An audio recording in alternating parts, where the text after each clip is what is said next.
ফিরিঙ্গি বাজারের বস্তির আগুন নিয়ন্ত্রণে এসেছে। এই মুহূর্তে সেখানে আছেন সহকর্মী নয়ন বড়ুয়া জয়। আরও জানাতে সরাসরি যুক্ত হচ্ছেন তিনি। জয়, আগুন কিভাবে লাগলো আর ক্ষয়ক্ষতি কতটা হয়েছে?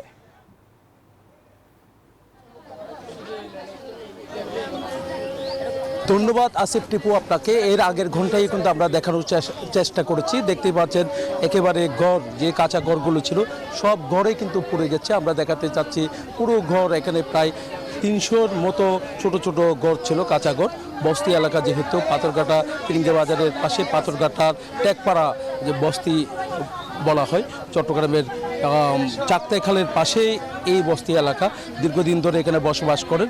দেখা যাচ্ছে একেবারে সব কিছু হারিয়ে এখানে খোলা আকাশের নিচে তারা এখন বসবাস করছে। যারা নিঃস্ব হয়ে গেছে, ঘরবাড়ির সব কিছু তাদের সম্বলগুলো তারা হারিয়ে এখন নিঃস্ব হয়ে গেছে। তারা এখানে বসেই এখন এমনকি টাকা পয়সা স্বর্ণ অলংকার থেকে নিয়ে সব কিছু হারিয়ে ফেলছেন। আমরা দেখছি একেবারে যে তার ঘর, তাদের ঘরের সামনে যে পুড়ে গেছে সব কিছু, এখানে বসে কান্না করছেন। আমি একটু কথা বলতে যাচ্ছি। আপনি কি কোনো কিছুই বের করতে পারেন? বাবলে আয় না হবার কিছু আর মেয়ের আসে তাহলে তো সিধা একটা বাজা হবার বাইরার ও বাবা, আর মেয়ের আসে তাহলে তো দে আর তো সব শেষ হয়ে গিয়ে গই।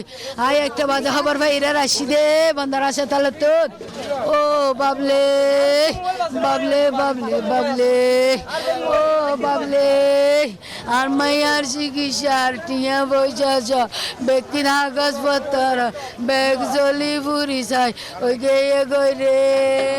আপনারও বাড়ি এখানে? সব পুড়ে সব পুড়ে গেছে।